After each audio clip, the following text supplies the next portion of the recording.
Hello and welcome to When I Stop Fighting, the podcast, hosted by Daryl Dittmer, where we talk about the fight or fights that so many of us engage in this lifetime, as well as ways to potentially relieve ourselves of those fights. Let's get started. Welcome to When I Stop Fighting, the podcast. My name is Daryl Dittmer. Today I'm joined by Gigi Langer, a Stanford PhD, author of two published books, 50 Ways to Worry Less Now, published in 2018, and Love More Now, published in 2023. Additionally, Gigi is the co-author of 5 books, as well as hundreds of articles for teachers and teacher educators. Gigi is also a very long-term sober human. Thank you for joining me, Gigi. So happy to have you on. I'm so glad to be here, Daryl. We've finally gotten together on the video. Yeah. It's wonderful. It is. It's been a while. We've known each other. I know we've read each other's books, which is really cool. I love 50 Ways to Worry Less Now, and Love More Now is certainly on my docket. I have not purchased it yet, but I will. I've got a backlog. I'll send you a copy. I didn't realize.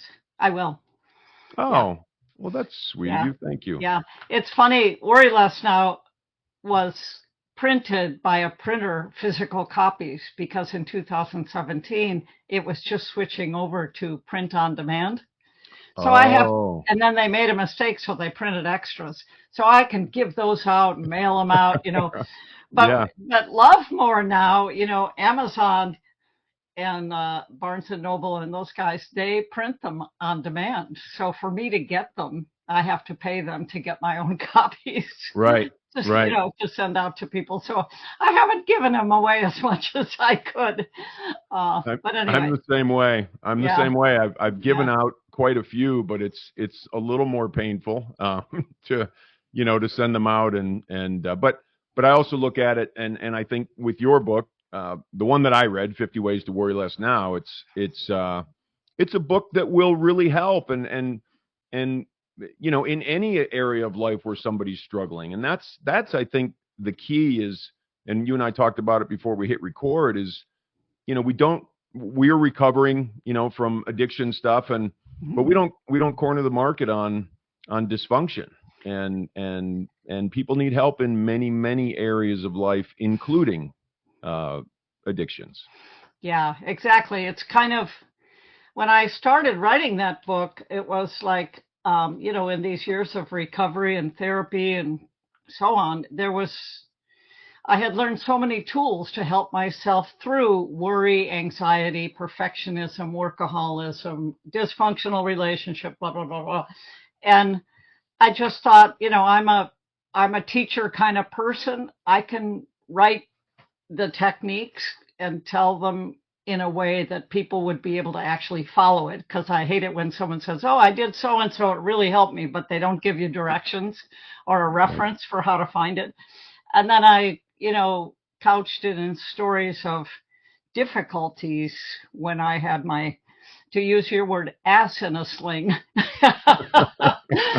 And, needed, because I was in recovery, I found these tools and resources that helped me through. And then when I got the books, it's like, oh, there are 50 of them. Okay. That's wonderful. Yeah. I mean, you just keep going, right? Like, in terms of, there's one of the things I love about recovery and the tools that we gather and that we learn how to utilize, which, can be a daunting task. It was for me when I was 19 and just getting sober. I was trying to figure out life, first of all, and then the whole recovery thing. And then, they talked about spirituality, and I came up with the Protestant work ethic in Michigan, being raised a Lutheran kid. And so there's a lot of pull and tug and difficulty in the process, right? Yeah, and I really liked how, in 1986 when I got sober, the main game in town was the 12-step program. So that's what I'm steeped in. I don't think it's the only way to go, but it's got the longest track record in research, actually, from Stanford. A guy recently did a study and it was quite conclusive that 12 steps really help.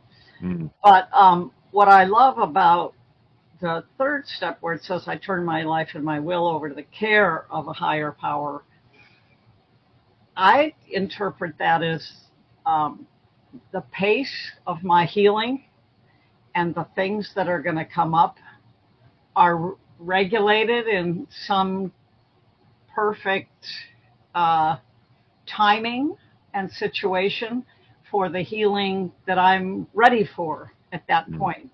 And that was the big theme of Love More Now. It's that we have this, channel of love, and love's trying to get into us, but we've got all these blockages from old trauma, false beliefs, prejudice, pain, etc. And the love can't even get through to us, let alone into our hearts and able to come out to others. And so the healing of those blockages is really what both books are about. How do we overcome perfectionism? How do we heal from past trauma? Those kinds of things. And I had, an experience that would come up like 1 year sober. And of course, coming into sobriety, I was looking at my third divorce. Okay. So I moved to Michigan, Ypsilanti, where you lived also. And unfortunately, my husband was traveling. And so I started going out and finding, connections for marijuana and drugs, and, going home with really dangerous, grossing myself out. Here I had the Stanford PhD in one hand, and I had this seedy little private life in the other. And it was getting really uncomfortable and then scary. So I went to a psychologist. So what the hell's wrong with this picture? And he said, you're in the early phases of alcoholism. Try having 2 drinks, no more, no less, and see what happens. So for 6 months, thank God I lived through it. I didn't go out and pick people up, but I watched myself drink. Sometimes I would have 2 drinks and stop. And other times I would have the third and the fourth and the fifth and pick up, and go close down the bar and do crazy things. So it was hard for me to diagnose myself and to accept that I was an alcoholic, even though my father was a high-functioning alcoholic and so on. But, when we're hitting a bottom, we don't know any about, we're so, numbed out that we're not even aware of the things that are causing our dysfunction. I mean, underneath the alcohol, then there's stage 2 recovery, right? Oh, yeah, the hard part. Yeah.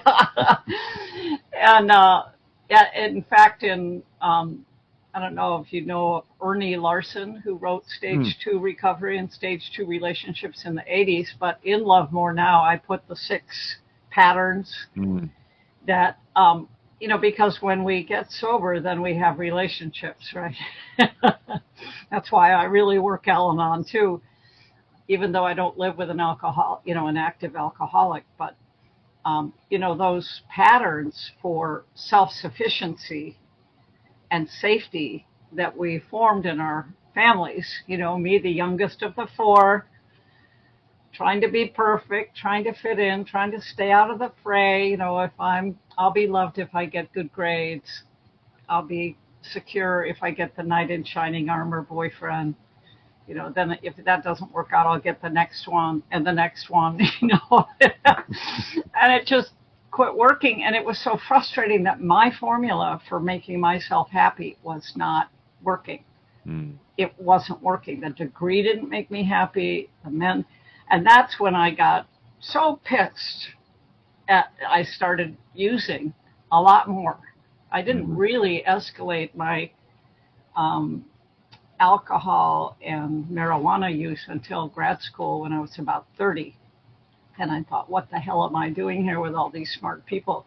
And remember, I had the whispered lie, which that's a theme in Worry Less Now, is, the committee in our heads, I call it whispered lies. it was telling me if you don't succeed, you won't be loved. Mm. And the anxiety level was just, so immediately I found my bar that I would go to every night, and I found a guy who grew his own marijuana to live with, and that's how I got through it. And thank God I did get through it. I didn't use or drink during the day. So anyway, I was very, very grateful to discover that I'm not exactly nuts, except for the disease of alcoholism and being affected by the family having alcoholism. Mm. Right, right. And I don't remember, there were people in my family, not uh, my immediate family, but outside, that people that I didn't know, that people would say, oh, they're alcoholics, or whatever. And is it something that's in there? Is it something? Is it nature? Is it nurture? I don't know. And I feel like I kind of moved beyond that a long time ago, where, what, it doesn't matter what the genesis is or why. The only thing matters is what I do. And you alluded to that with the stage 2 recovery, which is, as my subtitle says, that's the point where I have to get my head out of my ass. And that's really the key. Regarding Worry Less Now, and I loved it. And one of the things that I loved about it was your stories, Wow.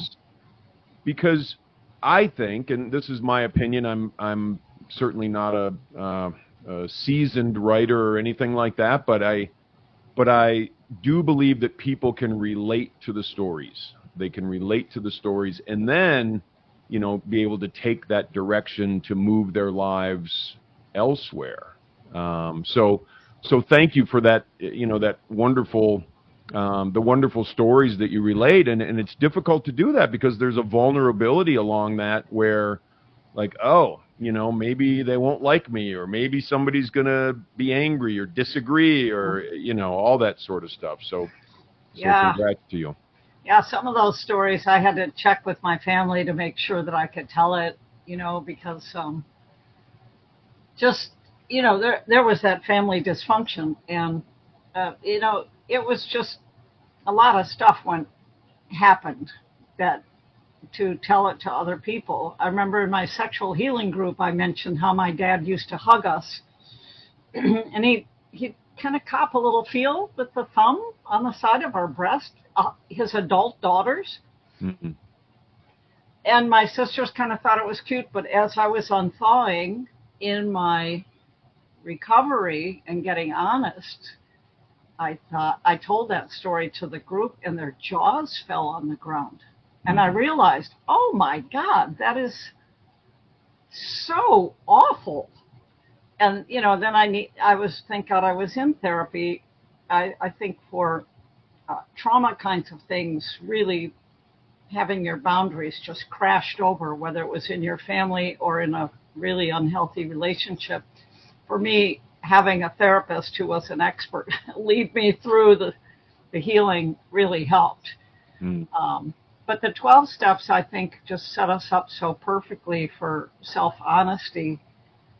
That idea of getting humble, that I'm not in charge. And always, I had lived my entire 30 years. If I do this, I'll be loved. I'm in charge, right? I'm in charge of my security. And then it wouldn't work. And then I'd try harder and harder. And that formula just doesn't work. And then the drinking and the alcohol. So admitting that we're powerless, but that our lives are unmanageable. And the reason that it's unmanageable, me, myself, and I, that was the hard part, because I was a smarty pants, right? And admitting, but when we're grossing ourselves out with our drinking and alcohol, the evidence is right there on the line, right? The way I'm doing as a manager of my life is shitty. Right. And I need a new manager. And so at least walking into the 12-step rooms, I had some women who, cared about me, were happy to see me, didn't try to control me, didn't ask for money, didn't ask for my phone number so they could call me and pester me. It was attraction rather than promotion, but they definitely loved me for who I was. I didn't have to pretend. And that was unusual because all my relationships were with men. And then one female using buddy. We'd bake cookies and get high or, do things. And that was my life. So I didn't trust women really because I couldn't use my little wiles on them, Mm. Yeah. Now, now I have the security of a wonderful group of women around me who, I know if the worst of the worst of the worst happens, I don't have to rely on some abstract sense of a God or a higher power or universe. I know that's there, but basically I won't believe in that if the shit hits the fan, right? Something happened to my husband, my sisters, whatever. I will rely on my posse of women that I know will be there for me. And as much as life can hurt, what a comfort to know that I don't have to be alone and I don't have to numb myself out as much as I might want to. It's huge. Yeah, I mean, Yeah. it's huge. It's to be able to sometimes, and I've said this. I don't know if it really makes any sense, but sometimes I've felt like an exposed nerve in a nail storm. There's just stuff is just flying around and getting me and nailing me, and it's been a long time since I've been in that position, but there's such a huge. You mentioned your circle, and my circle has shrunk over the years, to the point where there's less than 5 people in my life that I know, but they would get on a plane immediately. They would be with me immediately. They would talk to me immediately. They would help me immediately. They would do whatever I needed them to do. And as opposed to, right, the circle that we used to have, which was kind of anybody and everybody who's going to pay attention to me, right? Who's going to pay attention to me? Who's going to tell me I'm this or that, or and I can't be myself, because if I'm myself, I'm not going to be liked. So I have to pretend to be something, and pretend that I'm cooler than I am, and pretend that I'm tougher than I am. So it's such a futile way to live. And I know we both feel as though with our respective books, we want to help people sort of come out of that and recognize that there's a completely different way to live. And whether we call it stage 2 recovery of, something like getting rid of our addictions or whatever it is, it's just this world that's, I look at the addiction world like it's that big, and the recovery world is, just an infinite beauty. And anyway, that's what came to mind for me when you were talking. It's wonderful to hear you discuss it. Good point. Good point about the bigness, that it goes way beyond quitting drinking and drugging, and sexing or whatever the other addictions are. Um, when I came into recovery, looking back, I could see my love mechanism was broken. I didn't know how to give love except to get it back. I didn't know how to accept love because I didn't think I deserved it. And it took me 6 months of going to meetings 3 times a week, but I would go late, leave early, didn't make any friends. But after 6 months, I was hearing the women talking about having a sponsor, working the steps, how great it was to call their sponsor. I had never had anybody like that in my life. A couple of angels came to me that I tell the stories about that gave the glimmer of hope. But once I got in the program, then it was, okay, I really want to have that person in my life that pledges to be there no matter what.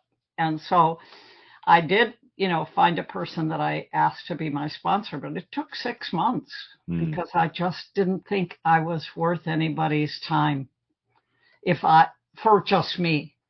And that is the absolute message, I guess, in everything I write. It's like there's a heart of gold, of beauty, that divine spark that is the truth of who we are. It's not our bodies. It's not what we've done. It's the essence of who we are. Now, some people might not buy that, but for me, I buy it. I don't know if it's true or not, but I feel it. And I've learned to remove the blockages to that sense of wholeness, of being able to live in a way to give love, receive love. And my main spiritual program, besides the 12 steps and meditation and some Eastern things, which I've heard you talk about, is A Course in Miracles, which teaches that it's just as what came into my life, because as I said, the right things come into our lives when we express that willingness and begin to show up. And for me, that's the one that teaches me that nothing I've ever done and nothing I will do can ever ruin that perfection and goodness of my own. Deepak Chopra calls it my true self. But that's what I wrote Love More Now about. The things you mentioned, feeling those nails coming at you. And a couple of things I wrote about in there that close our hearts so that we think there's no light in us. We're completely bad and other people are too, and we can't trust. One of them is, of course, growing up in an alcoholic home or dysfunctional home.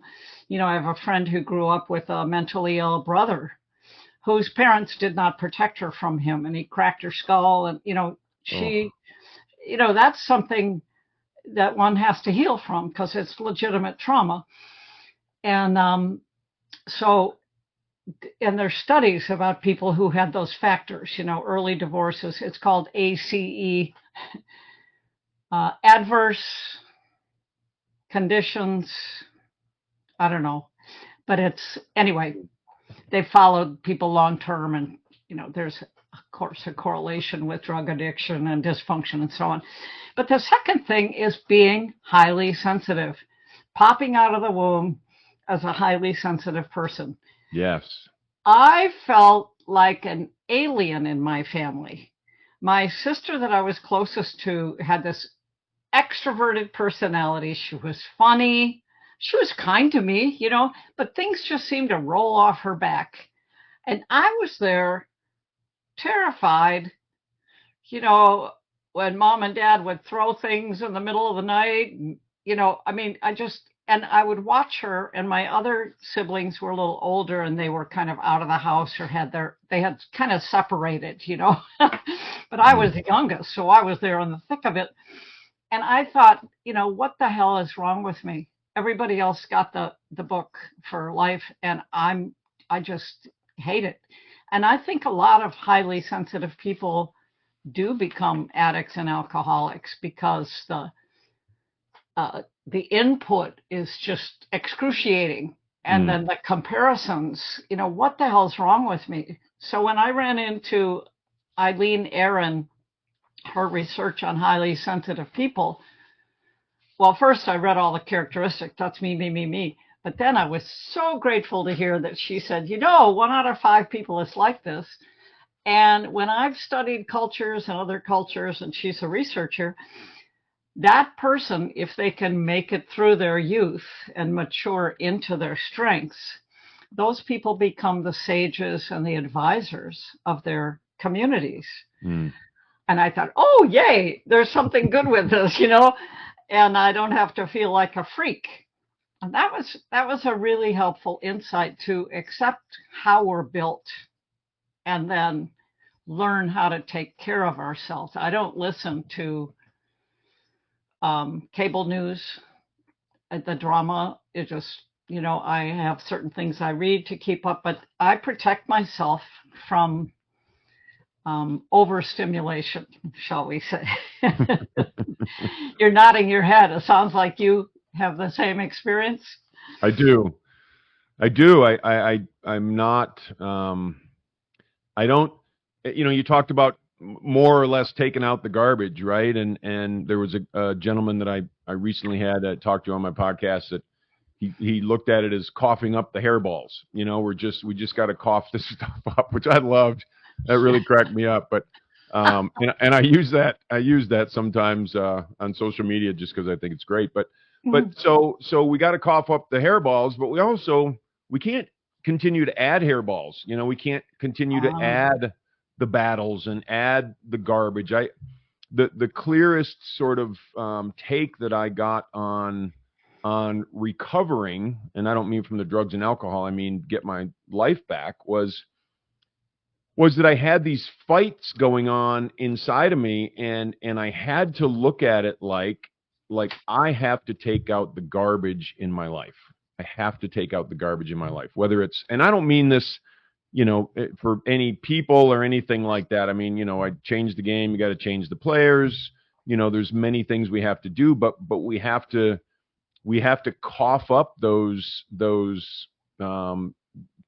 traumas for better or worse, and for lack of better terminology, but it can be the traumas. It can be my behaviors. There's things that I need to cough up that I'm doing that I need to stop doing. And, those things are all incredibly crucial. And I think it's key to understand what we're fighting. And I'll tell you a little bit about cable news real quick, just because it cracks me up. I didn't pay attention to much in terms of stuff going on in the news for a long, long time, like literally probably my first 50 years of my life. And because I couldn't, once I got sober, before sobriety, no way, who cared, right? Like mom and dad watched the 6 o'clock news and the 11 o'clock news. I wasn't about to do that, right, when I was a kid. So anyway, so I move on with my life, and I'm not interested in the news. I'm not interested, honestly, in politics. I'm not interested in any of that stuff. Now, was I paying attention enough to be able to go vote and those sorts of things most of the time, but not always. But I started probably, I don't know, several years ago, I started paying attention. And then I'm like, this is gross. This is bad stuff. This is not what I want my life to feel like, because it doesn't resonate in me. It doesn't feel good. And I don't mean feel good from the perspective of, me needing to feel good I just mean, why dump all that garbage at myself? So anyway, I can relate to what you're saying, Gigi, completely. Yeah. We need, one of the things is we do learn to take care of ourselves. And the biggest area that we all struggle with before sobriety, and especially after, is relationships. Because my little formula for people pleasing, or caretaking, or tiptoeing around and pretending to be who people want to be, that it might work for getting a degree, but it does not work in relationships. I never told anyone what I needed or felt, because unless I was drunk, and then it was some crazy feeling that had no relevance. But I didn't know what I felt. I couldn't tell people what I needed, or they were in love with an empty vessel that was pretending to be what they wanted them to be. So of course I got tired and left. But about the hairballs, and that old stuff, I think perhaps people would often hesitate to get into either therapy or recovery. I had this belief, like, if I knew there was some stuff down in there, otherwise why would I be doing all this shit, right? There must be some stuff in there that's bad stuff. So I was afraid if I started therapy or recovery, I would be ripping the Band-Aid off of all that stuff, and it would come spewing out and overwhelm me. And one of the things I did in Worry Less Now was illustrate, the layers of the onion. That, first, whatever my higher power or loving power, or whatever that's bigger than my fear, regulated it. So first I just looked at the alcoholism, and then I started looking at the patterns I had developed growing up in an alcoholic family and going to adult children of alcoholics. And really, I didn't discover any of the sexual touching stuff till I was like 5 years sober. It never came up until it was time. And I saw this thing on TV about date rape, and I was with my sponsor the next day, and I said, you know, I saw this thing on date rape last night. It looked really awful. I'm so glad that never happened to me. And then my stomach just went like an elevator. And I called a therapist that dealt with, sexual touching and stuff like that to try to heal it. And she, thank God for her, I think these patterns, it's part of what I did a lot in Love More Now. We developed these coping strategies in our families of origin or in our dysfunctional relationships or in both to keep ourselves safe, right? A perfectionism. If I perform well, people will love me. Caretaking. If I put people first and take care of them, I'll be okay. People pleasing, they like me, so on. There's 6 of them in that stage 2 recovery. Workaholism, martyr. Oh, and there's one called tap dancing. 1 foot in, 1 foot out. That's why I kept leaving relationships. The only thing I ever put 2 feet in, and it took me 6 months, recovery, 12-step.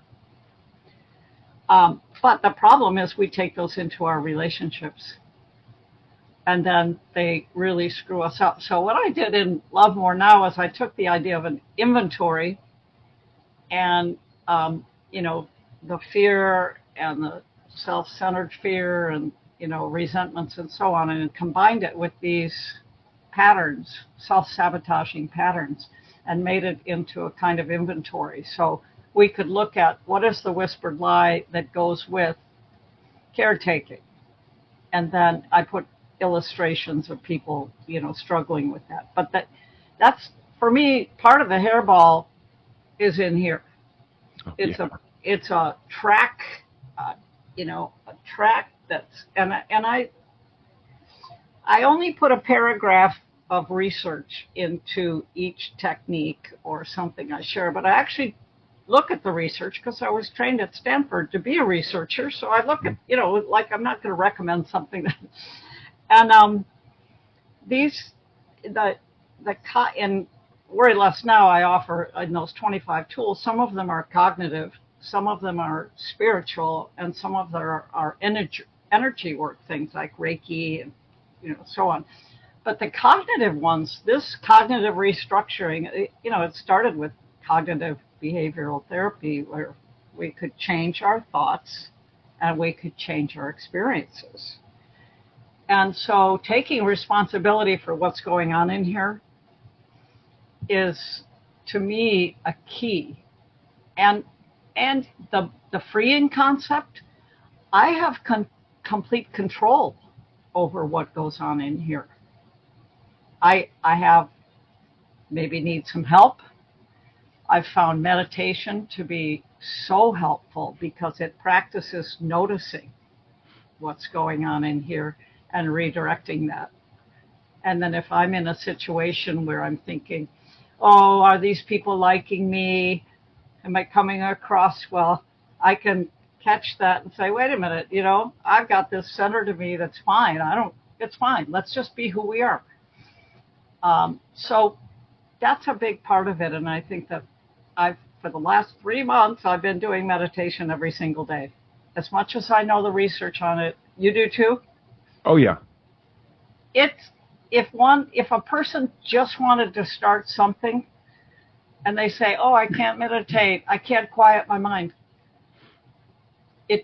It isn't that you quiet your mind. It's that you notice what your mind's doing and learn to redirect it toward whatever you've chosen. And so I've been listening to David G. I use, Insight Timer. I mean, because this shit needs restructuring. Yes. Yeah. Yes. I hear you. I was, when you were talking about the research, I was thinking of the old Herb Benson. Was it Herb Benson back in probably the 80s? I think it was either Beth Israel in Boston or I'm not sure. But anyway, he talked about how meditation can change our brain chemistry, can change what goes on in the melon, which is pretty cool. And I love that you mentioned that meditation, because I'm gonna get you a website of a friend of mine who does pranayama, breath work, and Super. he's unbelievable. But he taught me meditation 25 years ago maybe, and he's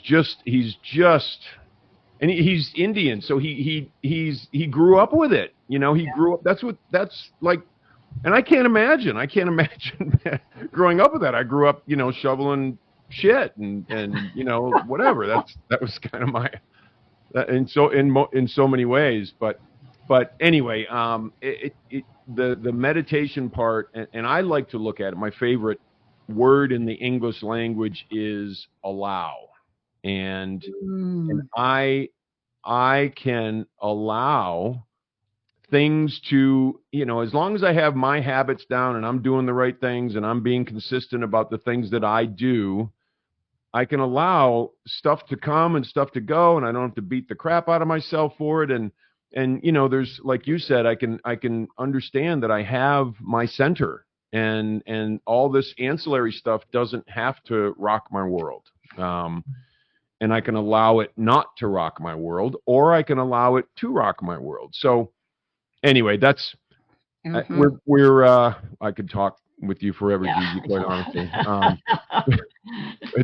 it's just a wonderful conversation. But so I was thinking about some of the more, we've kind of gone down the road of recovery in your books, and what are some of the things, and I know, your book is certainly going to be helpful to many people, as it already is, but what are some of the things that you would, for somebody who's just getting started on a new life, just getting started in whether it's recovery from addictions, or just trying to move their life forward, maybe they're paralyzed by fears, any of those sorts of things, what would you say to those Mm. people? Don't try to do it alone. Even if you can afford a therapist or a counselor, and that's what you're willing to do because it's scary, do it. Um, I think going to a place where other people have struggled with the same problem and have some good ground rules around, money and support and so on, that you can tell it's a safe place. Um, 12-step programs are great. Al-Anon is really helpful for, it's just a good step in to recovery. Um, I wouldn't try, well, I don't know. Everybody's journey is different. So I was about to say, don't try any of the fancy spiritual things until you've let go of your addiction. But it can work the other way too. You could Mm. start meditating and then realize you have to give some things up. So, um, uh, you know, don't try to do any emotional healing if you're still using alcohol and drugs, because you're trying to heal something that's not there. It's numbed out. I guess Right. those would be my suggestions. No, that's wonderful. I appreciate that. It's, the most difficult part is getting started, right? And finding ourselves at the precipice of potentially a new life, and what do we do? And I think surrounding ourselves with, and that's, I grew up in the 12 steps as well, and surrounding ourselves with people who know what's going on with us. And it's funny, because I think a lot of people think that the 12 steps programs are the tables. They are the tables, Oh, but but it's the program. It's the instructions. It's the life instructions that we get with the 12 steps. And that is what works. It's not, and I say something about that in my book. It's not sitting around chewing the fat with a bunch of drug addicts. I mean, that helps because they can relate and maybe keep me from going to another place that might be harmful to me, but I have to work those 12 steps. Yep. So you mentioning that support, I think, is so crucial. Yes. Stick with the winners, the people who are succeeding in getting their lives to work, you know. Right. That's so crucial. I'm because there's a lot of people that'll get rid of the drinking and drugs or whatever the addiction is or whatever the issue is, and that can be set aside for a period of time. But unless I'm around people that are healing the mechanism, and the mechanism is me, and the mechanism is them healing themselves, I heard a long time ago that, and I think it's true, if I sober or not sober, if I lay down with dogs long enough, I'm going to get fleas. And I don't mean that in terms of just, the people necessarily, but it's just, if we hang out with people that do the things that we don't want to do, there's going to be that grating inside of us, Yep. and we can't afford to have that friction because that hits us where we're sensitive, and we are sensitive. I'm going to say one last thing, and this is just, I've never said this before, but I think only my wife knows, but my mom used to say when I was a kid, she's like, Daryl's just a sensitive kid. He's extremely sensitive. And I was, and things affected me. And my wife and I love to watch America's Got Talent because I love that show. Mm-hmm. And I love seeing people do things and trying. And I swear, if I watch a show, the auditions or whatever, and there's 2 hours of auditions, there's probably 5 times where I have to kind of turn my head a little bit because I'm brought to tears because I love to see people doing well, and I love to see people succeed. And that's a pretty cool thing. Anyway, it's a gift. It's a gift being sensitive, ultimately. It truly is. I could not agree with you more. I'm resonance is another one of my favorite words in the English language, and how things hit me and how things sort of sift through me. And I know what's right for me and what's not right for me. And if it's not right for me, go away. And if it is right for me, bring me more. And it's important to get to that place where things resonate for us and with us. Yes. You mentioned your wife. I just want to add, even though I was facing my third divorce, and I did have that third divorce, after a year of living on my own, not being in a relationship, I met Peter, and we just had our 35-year anniversary. And, that was a gift of recovery. So. Oh, happy anniversary. That's really cool. Good for you. Yeah. Wow. Thank you. Really, really cool. And please tell Peter I said congratulations. That's awesome. So how do we find you? How do we find your books? What's the best place to see Gigi Langer's work? Yeah, it's easy. If you go to my website, which is gigilanger.com, so it's myname.com. The links to the books, and I have a blog and other things, a lot more about my background and growing up and so on. What I will do is, because I have many books that I am willing to mail out free. I'll pay the postage of the Worry Less Now book. So I will do that for people listening to the podcast. So they would just need to email me, and you'll put these in the show notes, I'm sure, but it's the easiest one to remember is glanger1, the number 1, @att.net. That's the easiest one. But if you email me and say, I'd really like a copy, I'll be happy to mail you a signed copy. Very cool. And within the United States. I can't afford to send them outside of the United States. But yeah, and then I'm on, all the normal places, Facebook, Twitter. I have some YouTube things and so on. So, yeah. That's great. Thank you. Thank you so much. I appreciate you sharing all that. And thank you so much for doing that giveaway with your book. I think that's wonderful. And I hope people take you up on it because it's a really cool book. It definitely, I'm more of a story guy, but there was a way that yours was organized. And then when I look at stuff like that, I'm like, oh man, I can't write. You know what I mean? I just think I was very impressed by your book and how it was laid out, and how you can just lead somebody through the process, Thank you. Which is really cool. So thank you. so Gigi, thank you so much. I really appreciate it. And when I read your second book, we're going to do this again. And I'll send it to you. Yeah, I'm sure we'll talk real soon. Thank you so much.